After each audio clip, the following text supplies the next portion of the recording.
İmam Bukhari rahmatullohi alayhining aytgan so'zi var. Men ko'p yerlarga hadis ilim talab qildim, biroq Kufaga qancha yo'l hadis talab qilib kirganimni bilmayman deydi. Nega? Girib hadisini olib ketsa, dag'i hadis borda, da g'ayra girgan. G'ayra girgan. Al yerda ilim o'rg'ishlab turganligi uchun men Kufaga hadis talab qilib qancha yo'l kirganim esimda yo'q dedi Imom Bukhari. Shu yerda hadis yo'q buni. Abu Hanifa bilmay qolgan o'sha. Va qoimina bi ulumul Qur'on. Kur'an'da jattagan 7 qiraatın eylerini 4'ösü Kufa'da olur. Ekosu Basra'da ne deysin? 4'ösü Kufa'da, 3'ü Basra'da. Bardık Irak'ta. 7 qiraat barda yazgı canağı. Adaşı öyle kalbasam. 4'ü Kufa'da, 3'ü Basra'da. Bardık Irak'ın içinde. Ulumul lugatil arabiyeti fiha.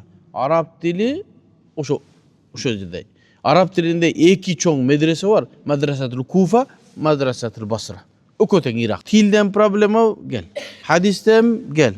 Fiqh bu, buna bizde fiqh. Kur'an, buna bizde. Ana Kufaga hadis etmeye kaldır. Ba'da an ittehazaha Ali ibn Abi Talib radıyallahu anhu asimetel hilafe.